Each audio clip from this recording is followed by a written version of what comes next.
I couldn't be found out my big home.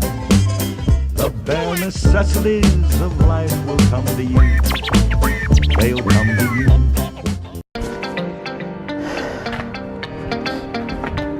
So, this guy. This is it. This is the moment we've all been waiting for. That's right. So I know in my last video I kind of mentioned how the sump wasn't going to fit underneath the fish tank stand without me having to do some modifications. So as you can see, there are supports in the way in the back, and I can't fit anything through the front because of it. Just because of how this stand was constructed, there's absolutely no way I can fit anything. I've had a hard enough time trying to fit like a 20-gallon long under this thing, let alone anything bigger than that. So essentially what I had to do was I got the supports out, which was actually a lot easier than I thought it was going to be.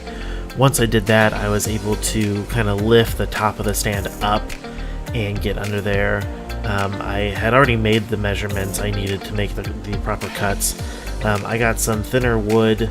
It's probably about like half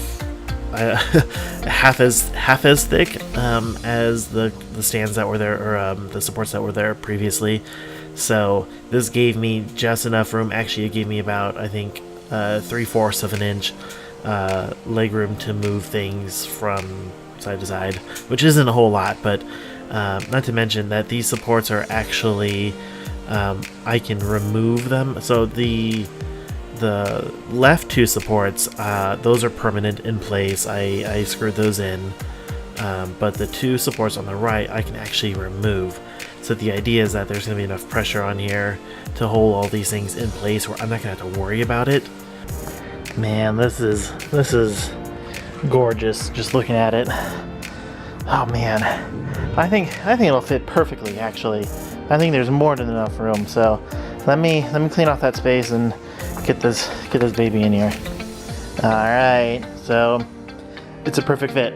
So I'm gonna be able to put the supports in here along the back. I can add a couple more, and then some that go across, of course, and one in the front there. But let's get a view from the other side. It is perfect fit. So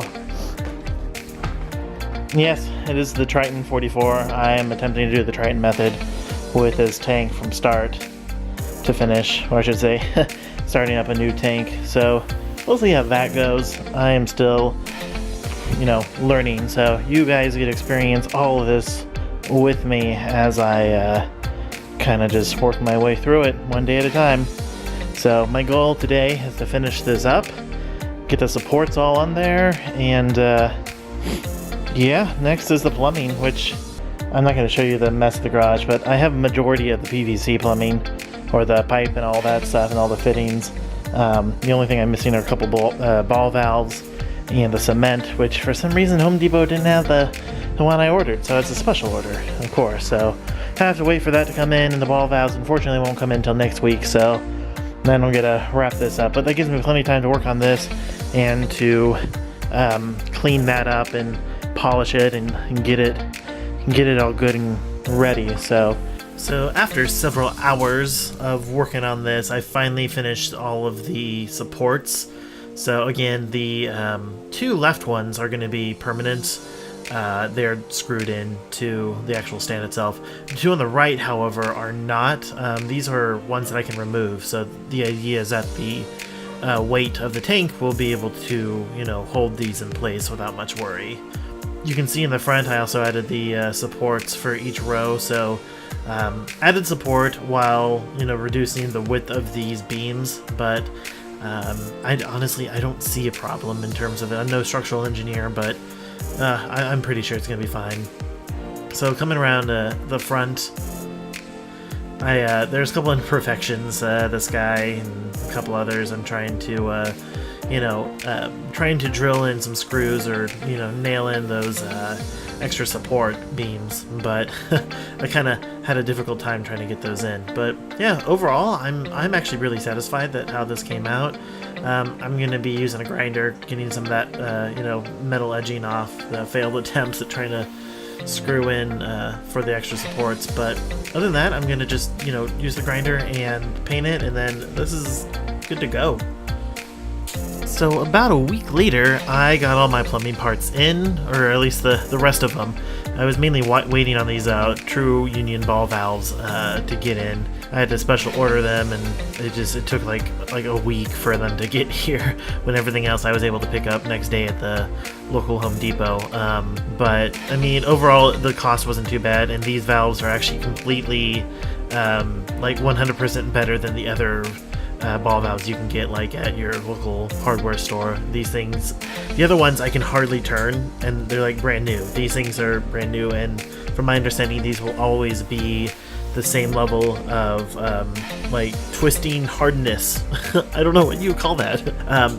It'll always have the same like resistance level, so it's never going to end up getting worse over time. So I started dry plumbing everything, making sure everything fits correctly, is all the right size. I gotta admit, this is my first time doing any kind of plumbing project really. So besides hooking up a sink, and that was like, it came with all the pieces. So hooking it up to my overflow box was actually pretty easy, and assembling all of the plumbing wasn't that bad. I kind of eyeballed a lot of it in terms of where to cut the PVC and all that fun stuff. But overall, it went pretty smoothly. What I did, I cut a lot of the pieces like longer than they needed to be, and just kind of went down from there. I bought, I want to say probably close to like 5 or 6 10-foot 1-inch PVC. So my entire system is going to be 1-inch PVC, besides the return lock line pieces, which are 3/4. So I had to get a reducer piece for that. But I'm not quite ready to hard plumb everything. I'm still working on sanding and polishing the tank at this point in time. But this is about where I've left it. I have my main line, my secondary line, and then my emergency. I plan on doing kind of the bean animal style with the overflow, so I still actually have to go get a couple more 90-degree elbows to get this working correctly. But I'm not quite there yet. I'll probably do that when I start my water testing, but you can see the tank is really kind of like hazy. It's not in the best condition. So I'm going to be sanding and polishing all of it. Originally I wasn't going to sand it at all, but I went ahead and did that anyway. So let's go ahead and show you what I'm doing in that regard.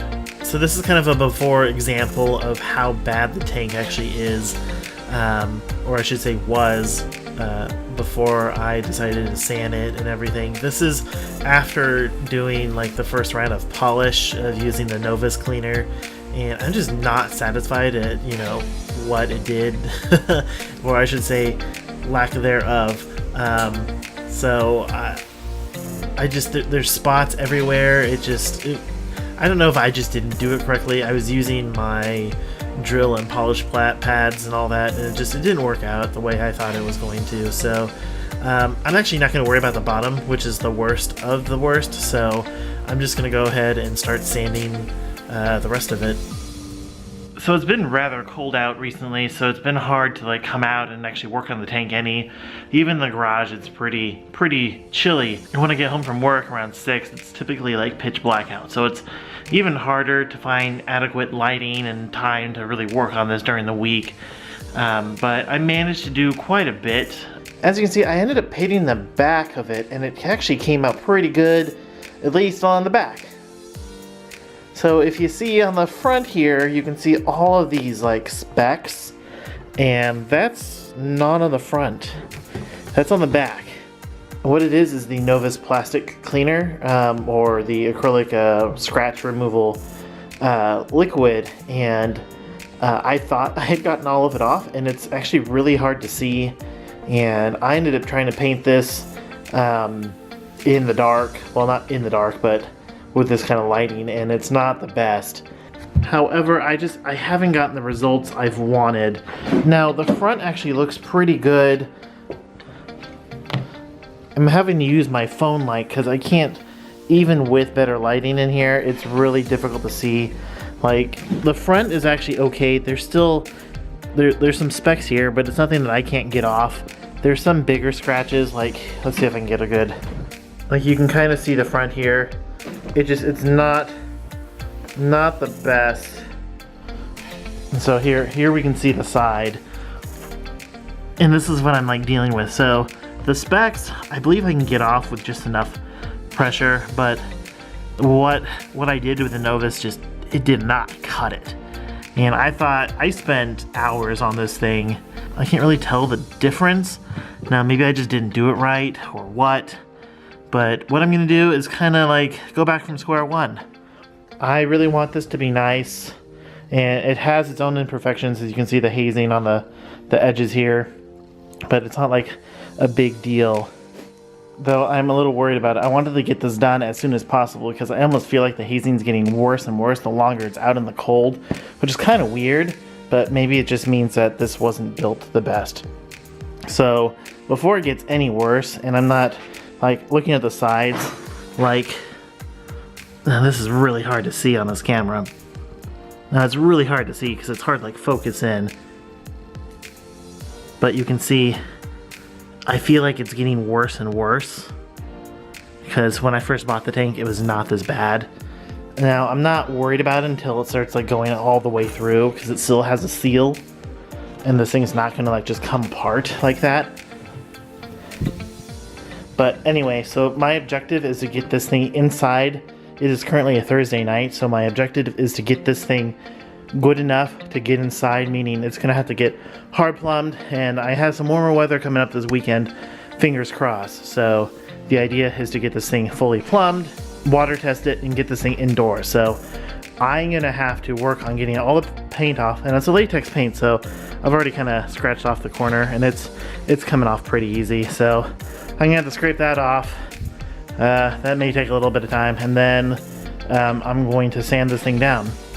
I will save this for the next video, where I'm going to go over and go in a little bit more detail of how to sand an acrylic aquarium and the steps I took and the mistakes I made, and let you guys learn from my mistakes and all that fun stuff. But until next time, fish on, fish fam, and I will catch you later. Hey, are you new to the fish keeping hobby, or are you a veteran with experience you'd like to share with others? Either way, why don't you come and join the rest of the community in the discussion on the Fishy Business Discord server. Discord is a community-driven chat application. Freshwater, saltwater, shrimp, and more. Our community grows every day. All are welcomed, and we would love if you would join us.